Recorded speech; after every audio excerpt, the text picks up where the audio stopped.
Estoy así, media de coté. ¿Qué tal? ¿Qué tal? Buenas noches. ¿Cómo están? Y esto no estaría quedando derechito. Bien. Bueno, ¿cómo estamos? Qué lindo volver a leer. Qué bueno, me encanta. Seguimos con esta lectura Sabiduría de un pobre de Eloy Leclerc. Primero me tomo un mate a ver si llega alguien por ahí. Sí, hoy vine más temprano. Hoy vine más temprano porque ayer no me di cuenta que era tardísimo. Sí, no, sí, cuando me enchufo en cualquier horario. No me di cuenta que era tan tarde. ¿Cómo están?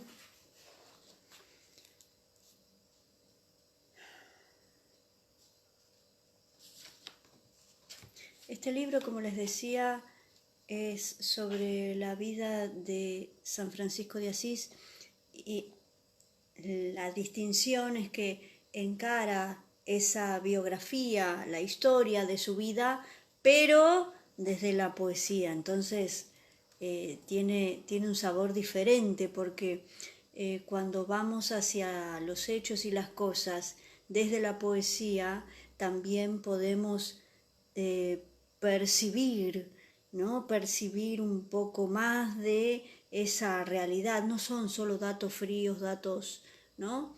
Datos históricos, sino que la poesía le da esa altura al relato. Y me parece muy interesante leer la vida de los santos porque no solo nos marcan el camino, no solo nos muestran cómo es posible, sino que también es esperanzador porque los santos fueron seres humanos como nosotros. Eh, Tuvieron, por supuesto, sus virtudes llevadas al plano de lo heroico, pero también tenían sus defectos, eran humanos, también pecaban. Y ahí la diferencia, decía San José María Escrivá de Balaguer, decía que santo no es el que no peca, sino el que peca y se levanta, ¿no? Insiste, insiste y no se detiene en ese camino hacia la santidad. Esto es lo esperanzador también de leer la vida de los santos, que de alguna forma es posible. Nos muestra una manera, un camino posible. Y en este caso, en este libro, Sabiduría de un pobre, continuamos entonces con la lectura, avanzamos hacia este primer capítulo que se llama Cuando ya no hay paz. Dejando el camino polvoriento y ardiente del sol sobre el que habían caminado largas horas, hermano Francisco y hermano León se habían metido en el angosto sendero que se hundía en el bosque y que llevaba directamente a la montaña. Avanzaban penosamente. El uno y el otro estaban cansados. Habían pasado mucho calor caminando a pleno sol con sus sayales pardos. Así apreciaban ahora la sombra que echaban las hayas y las encinas. Pero el barranco subía ásperamente. Sus pies desnudos a cada paso rodaban sobre las piedras. En un lugar donde la pendiente se hacía más dura, Francisco se paró y suspiró. Entonces su compañero, que iba algunos pasos delante, se paró también, y volviéndose hacia él le preguntó con una voz llena de respeto y cariño: ¿Quieres, padre, que descansemos aquí un instante? Sí, hermano León, respondió Francisco. Y los dos hermanos se sentaron, uno al lado del otro, al borde del camino, con la espalda apoyada en el tronco de un enorme roble. Tienes aspecto de estar muy cansado, padre, observó León. Sí, lo estoy, respondió Francisco. Y tú también, sin duda. Pero allá arriba, en la soledad de la montaña, todo se arreglará. Ya era tiempo de que saliera, ya no podía estar más entre mis hermanos. Francisco se calló, cerró los ojos y permaneció inmóvil, con las manos cruzadas sobre las rodillas, la cabeza un poco apoyada hacia atrás contra el árbol. León le miró entonces atentamente y tuvo miedo. Su rostro no estaba solamente hundido y demacrado, sino deshecho y velado por una profunda tristeza. Ni el menor espacio de luz sobre esta cara antes tan luminosa, solo sombra y angustia, de una angustia honda que hundía sus raíces hasta el fondo del alma y la devoraba lentamente. Parecía el rostro de un hombre en una terrible agonía. Un trazo duro atravesaba la frente y la boca tenía un gesto amargo. Por encima de ellos, escondida en el follaje espeso de un roble, una tórtola dejaba oír su arrullo quejoso, pero Francisco no la oía. Estaba metido completamente en sus pensamientos. Le llevaban constantemente, a pesar suyo, a la porciúncula. Su corazón estaba atado a esta humilde parcela de tierra situada cerca de Asís y a su iglesita de Santa María que él mismo había restaurado con sus manos. ¿No era allí donde 15 años antes el Señor le había hecho la gracia de comenzar a vivir con algunos hermanos según el Evangelio? Todo era entonces bello y luminoso, como una primavera de la Umbría. Los hermanos formaban una verdadera comunidad de amigos. Entre ellos el trato era fácil, simple, transparente. Era en verdad la transparencia de una fuente. Cada uno estaba sometido a todos y no tenía más que un deseo: seguir la vida y la pobreza del Altísimo Señor Jesucristo. Y el Señor mismo había bendecido esta pequeñita fraternidad. Y se había multiplicado rápidamente, y a través de toda la cristiandad habían florecido otras pequeñas fraternidades de hermanos. Pero ahora todo estaba amenazando ruina. Ya no había unanimidad en la simplicidad. Entre los hermanos se discutía ásperamente y se destrozaban. Algunos de ellos, que habían entrado tarde en la orden, pero influyentes y con elocuencia, declaraban sin parpadear que la regla, tal como estaba, no respondía ya a las necesidades de la comunidad. Tenían sus ideas sobre la cuestión. Era preciso, decían, organizar la multitud de hermanos en una orden fuertemente constituida y jerarquizada.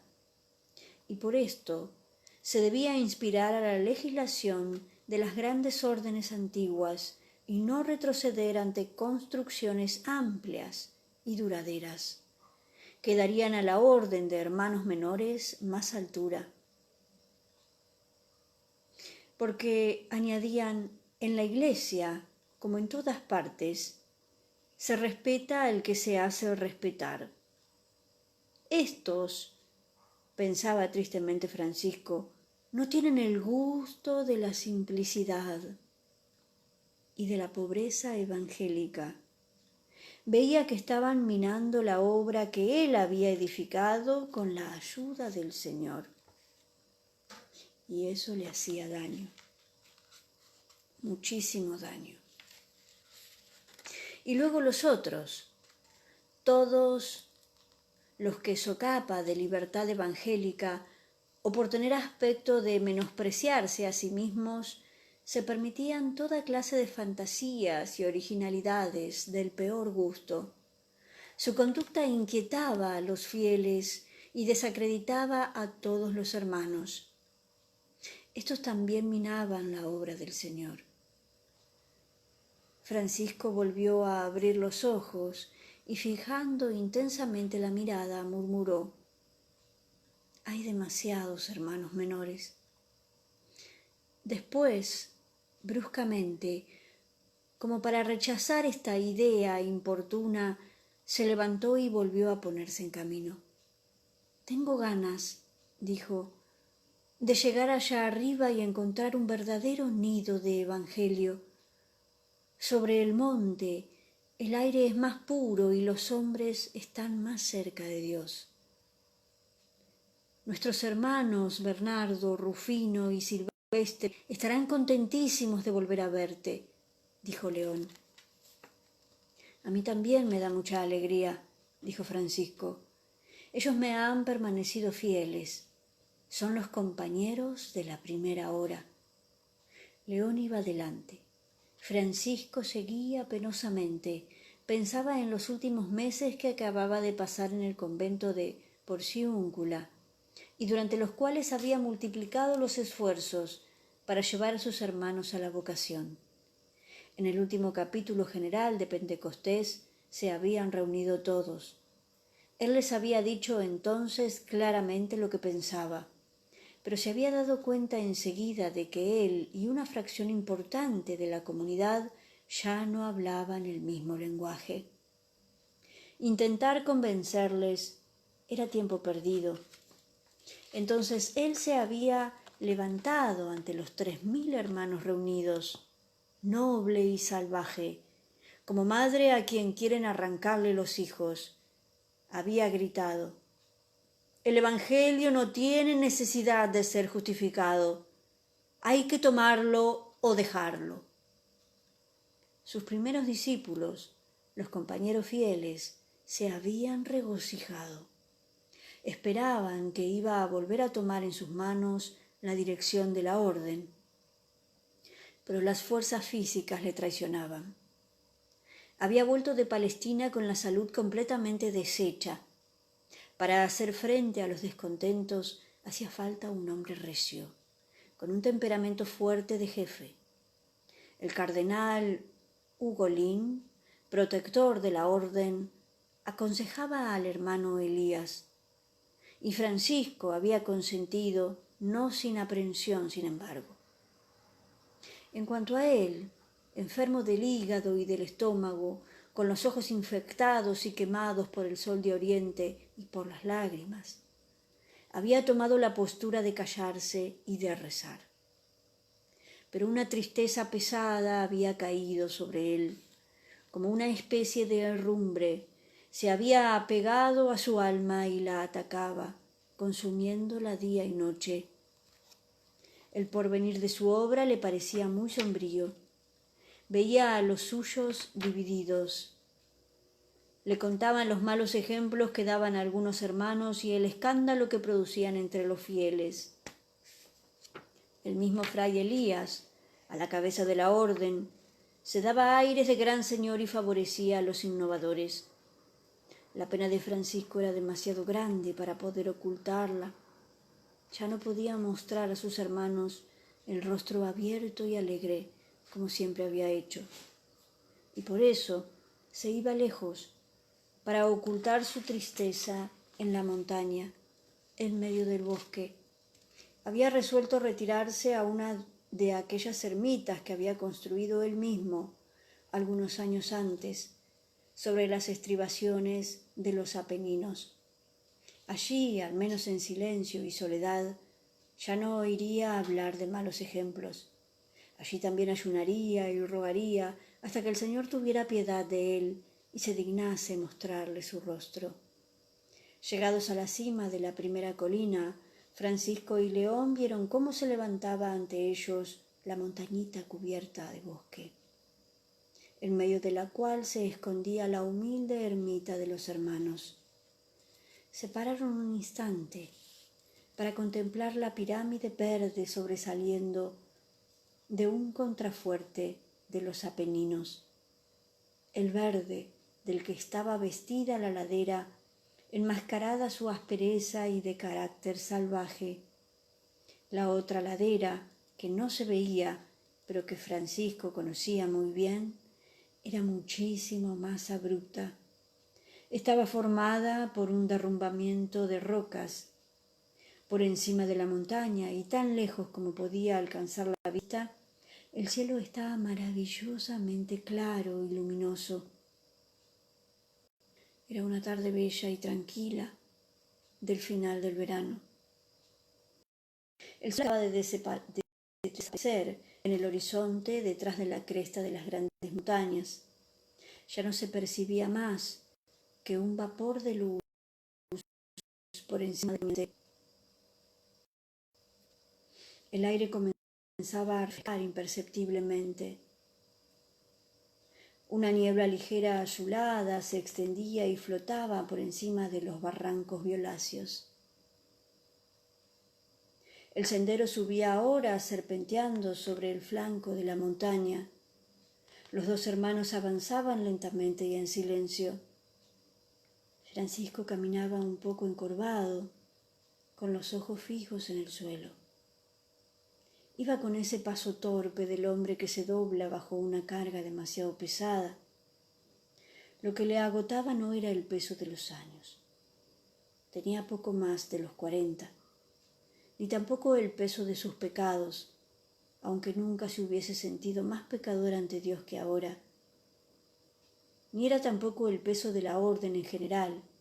Él no conocía la orden en general, nunca conocía nada en general, y para hacer que se doblara hacía falta algo mucho más pesado que visiones abstractas. Lo que le hacía andar así, casi titubeando, era el pensamiento y el cuidado de cada uno de sus hermanos en particular. Cuando pensaba en ellos, y jamás dejaba de pensar, los veía con su fisonomía propia, con sus alegrías y con sus sufrimientos particulares que tenía el don de hacer suyos. Sentía el drama que se desarrollaba en cada momento en el corazón de un gran número de sus hijos, y lo sentía con el matiz propio de cada uno de ellos, de una manera profunda y punzante. Tenía un poder extraordinario de sentir. Había en él como un instinto maternal. Y es posible que tuviese esta sensibilidad por su madre, Dona Pica. Si una madre quiere y alimenta a sus hijitos según la carne, le gustaba repetir a él, mucho más debemos nosotros querer y alimentar a nuestros hermanos según el espíritu.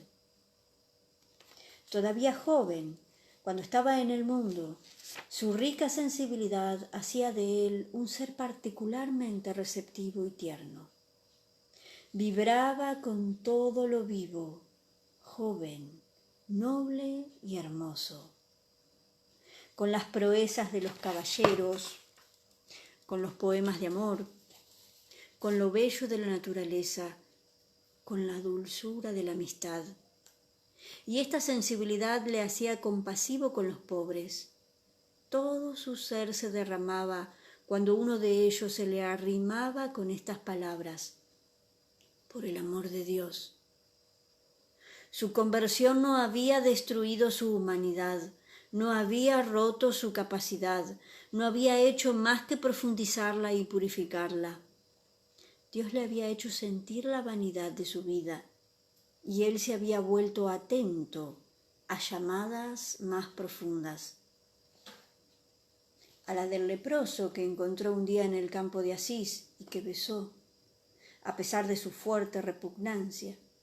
A la del crucifijo de la iglesia de San Damián, que se había hecho vida a sus ojos y le había dicho: Francisco, vete, repara mi casa, que como ves amenaza ruina. Su poder de sentir se había agudizado y al mismo tiempo se había transformado en una capacidad inmensa de sufrimiento. Ahora caía el día.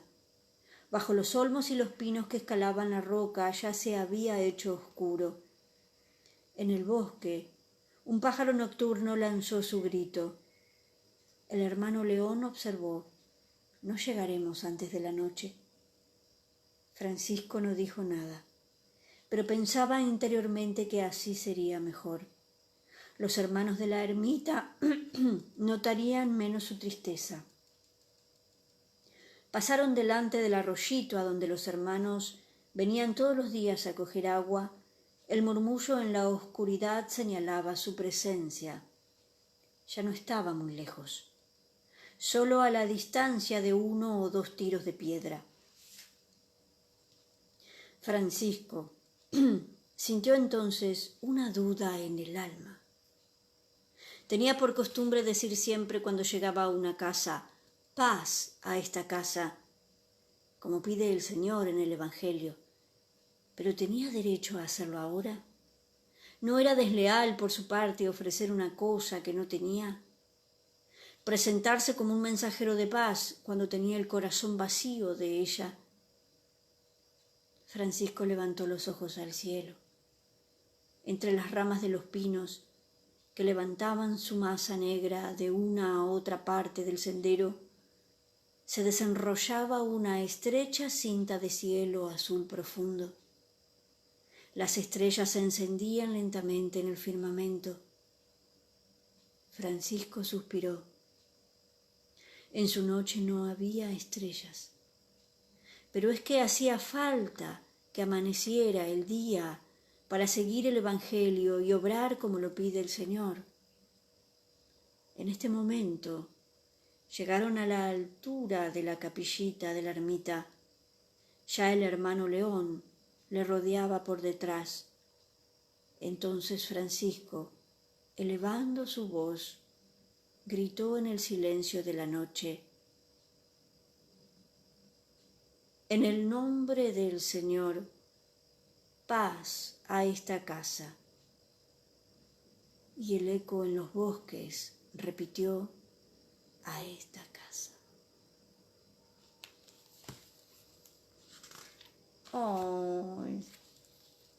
Me está gustando mucho. Nos encontramos la próxima.